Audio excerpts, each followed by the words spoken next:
near the beach. It's a very dangerous undertow. The poem, The Family by Josephine Miles.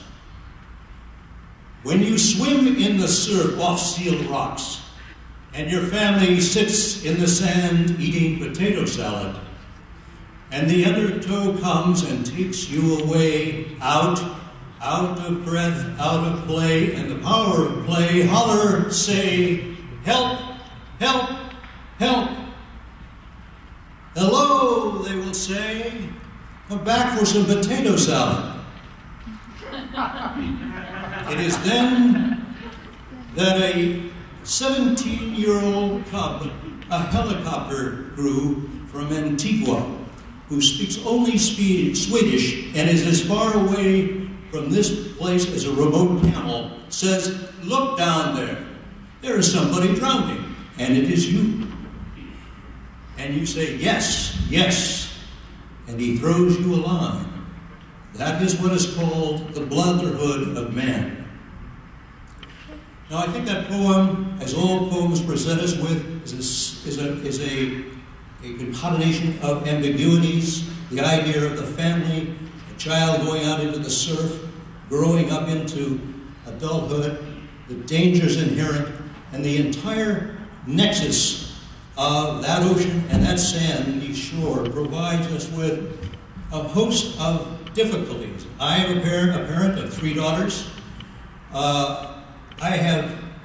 I've tried to be a good parent and father. I've had a very interesting kind of experience raising my 3 daughters, and they now have children. And I think the issue of family relations and healthy family relations and the exponential increase of new technology and difficulties that young kids are experiencing and parents are trying to figure out how to deal with as they experience it is essentially key to the remarks of these 5 fine pieces of writing. We're going to have the groups come. We're going to have a group of 3 first. And I'd like to introduce to you right now Zara Khan, who is studying at Bel Air High School. And please welcome me and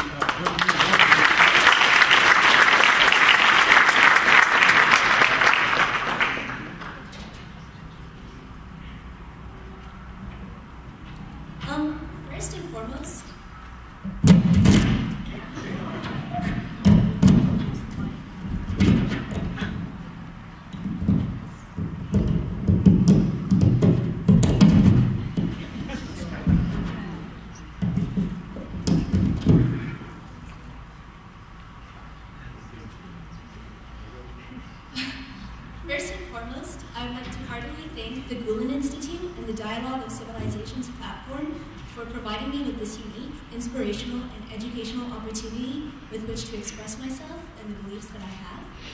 I would also like to thank my debate coach, Mr. Rock, for making me aware of this opportunity, for guiding me as I wrote my essay, and for directing me throughout the entirety of this process. My warm thanks are extended to all of you in attendance as audience members as well, to everyone who is here from my school to support me, and to those who are here to listen to me, who put importance in what I have to say. I say thank you. Finally, I feel indebted to my family, to my parents, and to my younger brother, who have supported me in this and in all of my other endeavors. Without the contribution of each and every one aforementioned, I would not be standing before you happy and proud as I am today. So, I feel as though I need to provide some background into why I chose to write about what I did. If you were to rewind time back to November of last year, you would find me contemplating deeply the topic on which my essay would be. I'm a very capricious, spontaneous soul. In the morning, I would have resolved to write about one topic, and by nightfall, not only would I have discarded that topic, I would also have disregarded the 20 or so more I had spawned after that. I went on like this for about a week or so, with no decision being made. Eventually, however, I did settle upon a topic after having a conversation with a friend of mine. She was ranting on and on about how her parents and she could never seem to get along. How, when returning home, the family members ignored each other and eerie silence was resumed. When I evaluated my own family situation and recognized a few parallels, I knew I needed to write about family isolation, seeing that it is a common problem that has the potential of becoming a national family crisis. I realized how important it was that I make others conscious to this issue too, because it is only at the root, at the personal level, that this problem can be remedied. So, without further ado, I present to you the essay that I finally wrote. Hopefully it will help all present to eliminate any source of family isolation in their families. So, eliminate isolation, a way to improve family relations. The late American humorist Evan Isan once defined family as a social unit where the father is concerned with parking space, the children with outer space, and the mother with closet space. Despite the initial laughter it may invoke, this statement ultimately displays a realization of how much isolation really exists within families in our current society. Individual responsibilities and interests have become distractions that can take away from the unity of the family. Such responsibilities and interests include school and job stress, and increased access to entertainment and technology. Though isolation between family members has been a problem for years, each passing year the situation worsens as these factors flourish. As family members, it is essential that we construe a way for our differences to unite rather than divide, lest the bounties of family structure are lost forever. Job stress has been a catalyst for the isolation of family members, and it is a scenario to which I can relate. My father is a physician who sees patients in a clinic as well as in multiple hospitals. He has a 30-minute commute to and from work on top of his long hours and calls twice a month. By the time he reaches home, he tends to be burned out, and tensions between him and my brother, or between he and I, sometimes arise. This seems to be the case with more workers than solely my father. The American Institute of Stress states on its website that 40% of workers reported their job was very or extremely stressful, 29% of workers felt quite a bit or extremely stressed at work, 26% of workers said they were often or very often burned out or stressed by their work. MSNBC conducted a study in 2007 that proved that job stress strained parent-child relationships and caused general negativity in many U.S. households. Similar to job stress, school stress can have ill-reaching effects on the general togetherness of a household. Both my brother and I attended a highly competitive magnet middle school program that resulted in an average of about 3 hours of homework a night. The resulting bad moods made us unwilling to speak politely and do our chores on time. The Journal of Community Health Nursing said that this scenario of school stress is present in most families with school-aged children. Rather than allowing our fears and worries about jobs and schools to isolate us from one another, simply talking about these things would make a huge difference, says one website dedicated to family education. Activities such as family dinners foster togetherness and contribute to a family's well-being, Michelle Carcheret, a former counselor with a bachelor's degree in psychology, insists. So, while some means of entertainment strengthen familial relationships, such as picnics, game nights, certain movies, and sports, other entertainment forms can easily become centrifugal forces. This is seen acutely in the prevalence of technological gadgets meant solely for one person: iPods, the internet, video games, laptops, cell phones. These inventions cater to the individual and pull them apart from the family. This is not to necessarily say that these things are all negative. Quite the contrary. The internet, a laptop, a computer, and a cell phone are essential in order to survive in this world, this mile-a-minute fast-track world. It is when there are no limits to the usage of them, and the time spent with them is greater than that spent with the family, that there is a possibility of isolation spread within a family, reports Takuji Okuno, a professor of information anthropology at Kwansei University.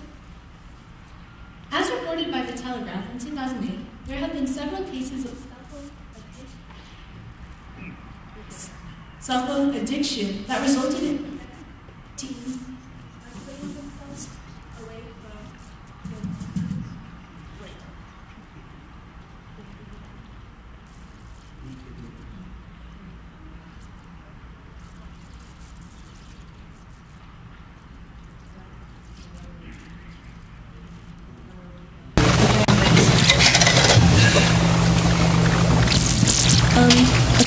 As reported by The Telegraph in 2008, there have been several cases of self-addiction that resulted in affected teens isolating themselves away from their families in order of obsession.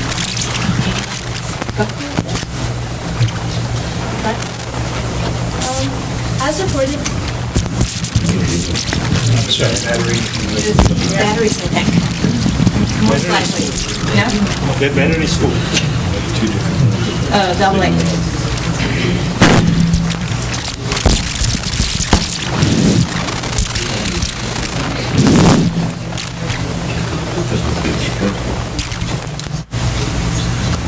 için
Okay. Can you hear me? yeah. Okay. So, as reported by the Telegraph in 2008, there have been several cases of cell phone addiction that resulted in affected teens isolating themselves away from their families and harboring obsession for their mobile phone. Oh. Do it. I think I like this, yeah. Okay. Overuse of the internet and social networking sites leads to isolation from family members too. A report by CNN in early 2009 narrated the story of a mother addicted to Facebook, ignoring her daughter completely. This woman would be on Facebook for ponderous amounts of time, about an average of 20 hours weekly. The only communication she had with her 10-year-old daughter during these Facebook sessions was through the internet, if ever. This poor child, when she needed help with homework,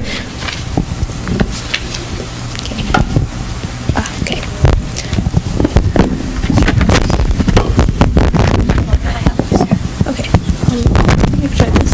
Yes, because that's so we can do whatever you want, I think. No, whatever.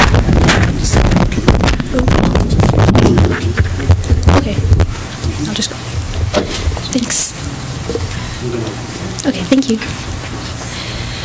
Okay, so this woman will be on Facebook for ponderous amounts of time, about an average of 20 hours weekly. The only communication she had with her 10-year-old daughter during these Facebook sessions was through the internet, if ever. This poor child, when she needed help with homework, when she needed someone to confess her troubles and worries to, was faced with a solid wall of, "Go away, I'm busy." I feel pity as I think of the heaps of emotional damage that woman has inevitably dumped into her child's life. I also feel a sense of disapproval in the mother's parenting when I think of how her influence as a role model might have marked her daughter out for an internet addiction of her own in the future. But I too have noticed this self-imposed and for the sake of entertainment isolation in my household. My brother is devoted to his plethora of video games, spending such large chunks of time playing them that the rest of the family doesn't see him much on weekends. My father watches television whenever given the opportunity and uses the internet to look up new headlines every hour or so. I too have caught myself surfing the net or watching the polished faces on the TV while my mother will be sitting patiently on the other end of the sofa waiting to discuss the day's events with me. Rather than indulging in this entertainment to the point of addiction and, in result, isolating oneself, one could discuss pertinent issues with family members and re-establish bonds. A limit on entertainment that can take away from family time should be set to prevent isolation, the Telegraph article concludes. So family, to me, is more than just a father thinking of parking space, children of outer space, and a mother of closet space. Family is based on what these different individuals have in common, the bonds that they share. Without bonds, a group of related individuals living together would not be a family. It would be just that, a group of related individuals living together. It takes effort to function as a family, to cooperate, to depend on one another. It takes effort to overcome addictions and isolating factors. Yet the effort is worth it in the end. A strong family is essential to building trust and a support system, establishing a cultural, personal, and religious identity, and ultimately leading to a successful future in life. Patrick Fagan, PhD, claimed in a research study from 1999 that people coming from broken households with torn families not only had less satisfying lives, but also that their children inherited the broken household situation